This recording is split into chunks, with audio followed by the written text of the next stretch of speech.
We have a short statement, which I am going to read. It probably won't say very much new, which we haven't said before, but we anticipate that you will have questions, as I've said, and we could not anticipate. Scheduled for 30th January at Uhuru Park is on.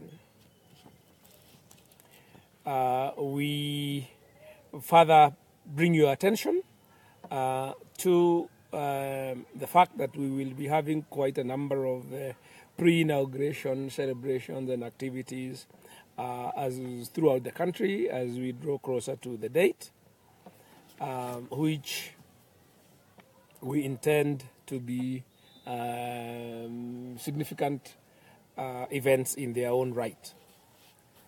The culmination of these pre-inauguration activities and festivities will be, as I have stated, at Uhuru Park, as more than 2/3 of the country, which stands with NASA, convenes to witness what we think and believe will be the most significant events our citizens have ever organized for themselves, to secure their interests, their rights, their dignity, and to chart political destiny. We want to reiterate that the swearing in is a reclamation of the NASA presidential election victory of August the 8th, 2017, as we have made it clear that we do not recognize the sham election and the electoral coup that the Jubilee administration conducted on the 26th, following which it is now exercising an illegitimate presidency. We are proceeding with the People's Assembly process, and we are engaging with those Kenyans who are convinced that electoral justice is critical for a stable, or in fact imperative, for a stable, fair, prosperous nation. The People's Assembly process is an open, inclusive dialogue, political dialogue, that is intended, and we are sure we will deliver a transformational change in our politics, and that which will ensure that every vote in Kenya counts. We have so far had sittings of the People's Assembly in the coast, actually 2 of them, one in Kilifi and one in Mombasa on Sunday, in Western, the former Western province, which called itself the Luhya or Mulembe Nation.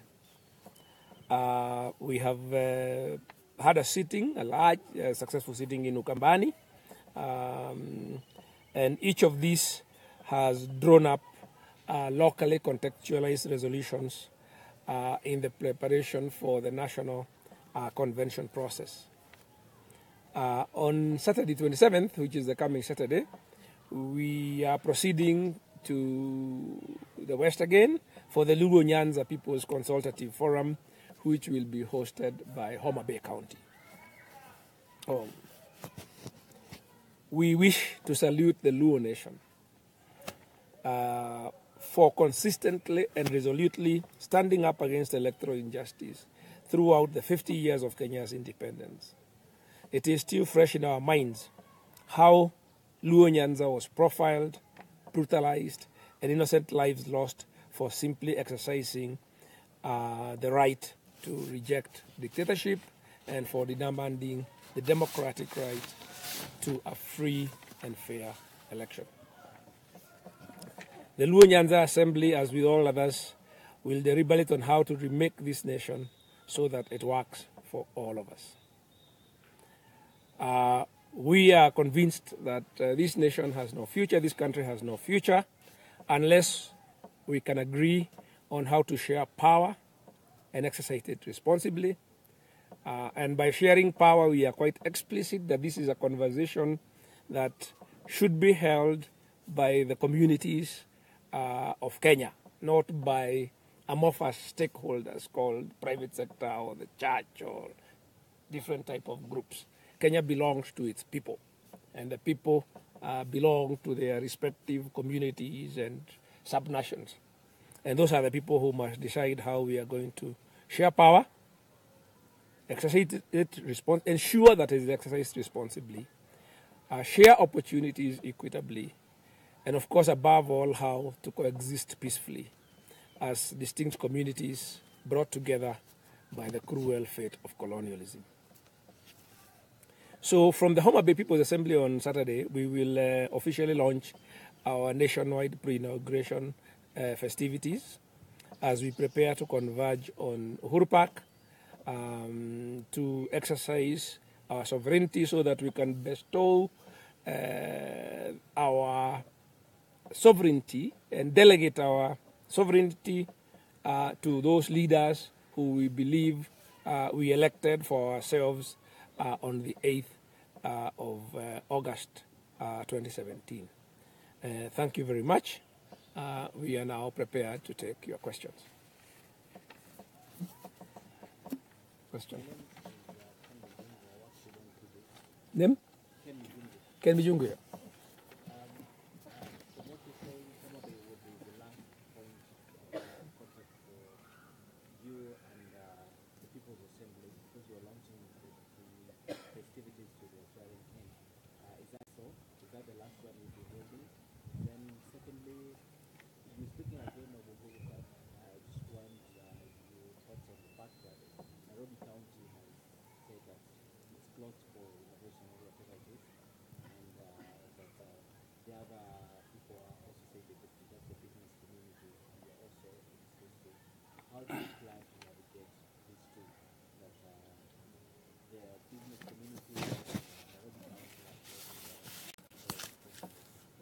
Okay, thank you. Thank you. Good questions.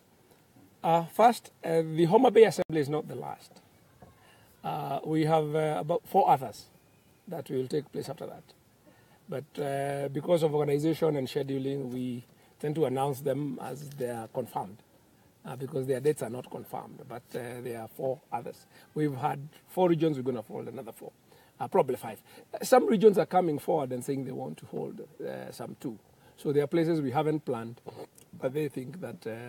so we haven't stopped constituencies. Like we have had the coast twice because Kilifi hosted, Mombasa hosted. Taita Taveta has very fundamental issues which are, they are thinking that they might want to hold a forum in Taita Taveta, for instance. So it's a fairly open process. But we do want to complete it probably towards the end of February at the latest so that we can do the national conventions. So that we can then move on to implementing our agenda in this agenda in this first quarter, probably no later than the first half of the year. With regard to Uhuru Park, you know, we have a constitutional right to assembly. And political assembly is the most important assembly that people can exercise constitutionally. To try and preempt that by administrative action is in fact now the kind of undermining of the Constitution and the creeping authoritarianism that we are fighting. So we're not going to allow the very things that we are fighting to be used to undermine the very rights that we are trying to exercise. There's nothing wrong with Uhuru Park. It is not being renovated. We know that the leadership of Nairobi is quite capable of pouring sewage there and doing all sorts of things. But that's the caliber of people we are dealing with. They have no respect for democracy. They have no respect for the Constitution. This is the kind of administrative state sort of action that was used all the way from colonialism to undermine rights. Political rights are supreme. They supersede that kind of administrative action. So as soon as you see that action, the prerogative and the duty of people who value their political rights is to challenge it. And the way to challenge it is to go there. Yes, we did. Okay.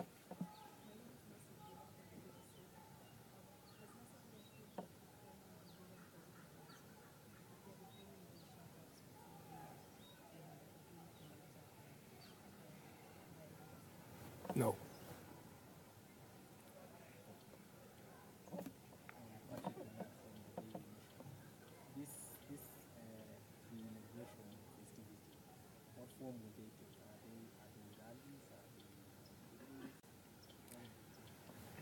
they are festivities. And you know, festivities are local things. So what the people of Homa Bay choose to do might be different from what the people of Kwale choose to do. But we're saying from today, in fact, and tomorrow, as we sort of approach, various places in the country will sort of do their thing. Some may choose to do just a bonfire and sit out there. Some may decide to have a music festivity, all sorts of things. But we are going to there's a kick of various festivities. This is a festive thing. I mean, we are inaugurating our leadership. And for us, it is almost equivalent to the festivities of 12 December 1963. So that is a kind of festive character that we want to give them. Thank you. Yeah.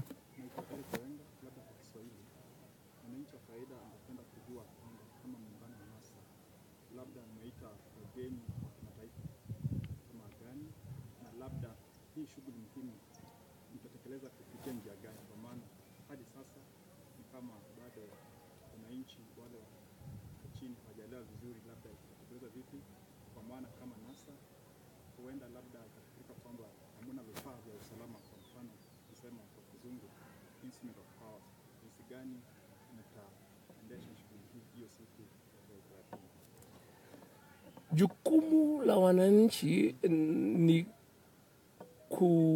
kuja kwa hii sherehe. Sasa mtu ana maswali, hii sherehe inaendeshwa vipi?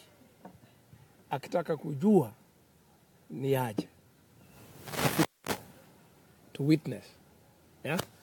Watu wametuuliza sana, wananchi kila mahali. Siwezi kutembea kwa mguu, sababu hata niuliza sherehe iko sawa, naambia ndio iko sawa, kujeni. So hii ni sherehe ya wananchi, na ile moja ya nia zetu ni kuelimisha watu kuhusu katiba.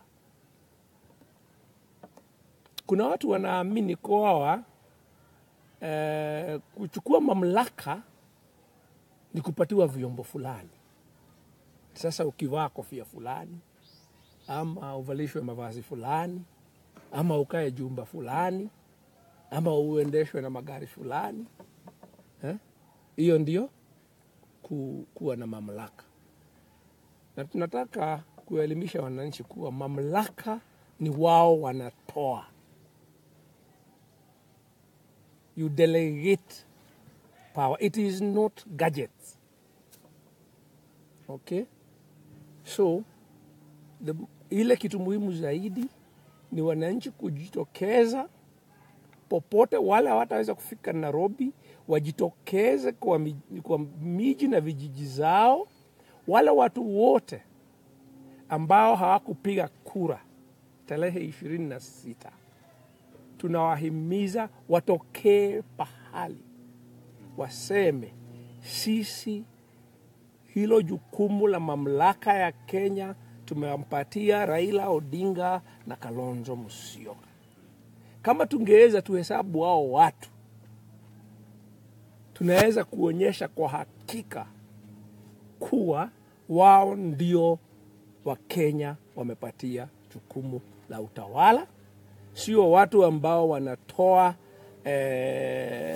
namba fulani kwa kompyuta, vile tunaona kwa ile michezo ya kamari inaitwaje, loto. Nasema ati unafanya hiyo kitu, unazungusha, unatoa namba fulani, unaweka hiyo, unatoa namba ingine, unasema mtu fulani amepata kura milioni 8 na watu waliotokea ni milioni 3. Sasa tunataka kuonyesha kuwa jukumu, wananchi wajitokeze wote, waseme kwa sauti moja, waseme kwa nguvu kuwa sisi leo tumechukua jukumu letu ambao tumejipatia kwa katiba, na tumewapatia mamlaka viongozi fulani.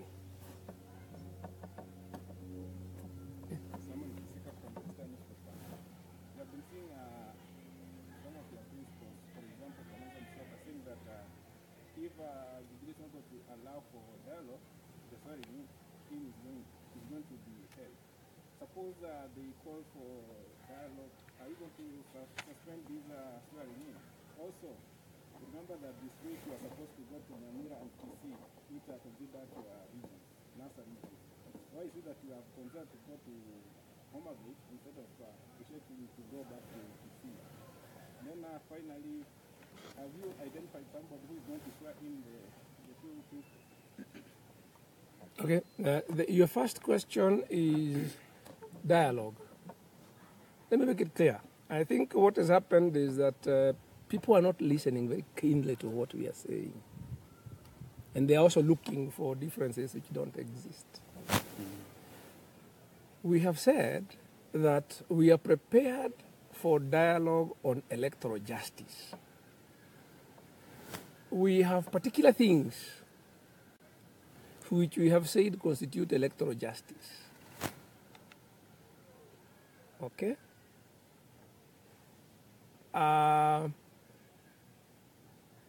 We have said that we are prepared to talk about those things, and we will talk about them at some point, because ultimately there will have to be a dialogue, a national dialogue between us and Jubilee. It is not swearing in, and our people assembly process is not a bargaining chip. What Hon Kalonzo has been saying very clearly is, Mr. Uhuru Kenyatta, you want to begin this dialogue this side of the swearing in, as opposed to the other side. Okay? So his opinion is, if we begin the dialogue now, even after we swear in, yeah, it is a much better sort of situation when the dialogue is ongoing. Instead of leaving it so that you get the situation, you get the sort of gap between our two sides growing bigger and bigger. That's his opinion. He's a diplomat.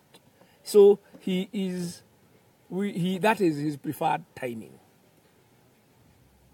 So that Jubilee should sort of have, but it has to be about electoral justice.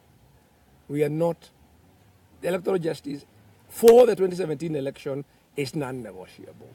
If Uhuru was to come up and say, okay, I admit the 26th election was not valid, and we agree that as a beginning point, we repudiate the 26th election, that then we might have a conversation and see whether it is worth suspending the swearing in about. But it would have to be a very significant admission on their part that they are not a legitimate presidency for that conversation to happen, which is probably what Kalonzo Musyoka was hoping for. But he's obviously, as a diplomat, more optimistic than some of us, or the rest of us. But on agreed as to what the outcome we would be looking for, there is absolutely no disagreement. On the question of Kshs, nothing has changed. What happened, at least, maybe you didn't have enough adequate information. We were going to go to Luo Nyanza on Saturday and then Kshs on Sunday. Okay? But this schedule was done before we sort of showed you the swearing in. So the question of postponing Kshs is logistical, because we say, okay, we're actually going to go to Migori because it's nearer, and then come to Kshs on Sunday, and then come back. So we looked at, and we thought, look, we are going to shortage Kshs. Yeah? We had chosen Sunday because most of Kshs is seventh day. But at any rate, we thought, in fact, there are also people who go to church on Sunday in Kshs. So we said, okay, let's actually put it off. At any rate, our program is already too heavy. But we had actually scheduled those two back to back. What was your third question?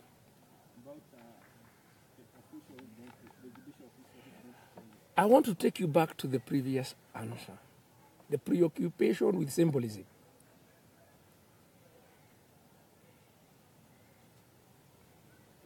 We are not trying to, it is not drama. Okay, this is not a stage play. Yeah? So people who want to know how it is done will have to come and watch TV. The most important thing is how many people will participate in this event, both physically present and those supporting it, not physically present. That's it?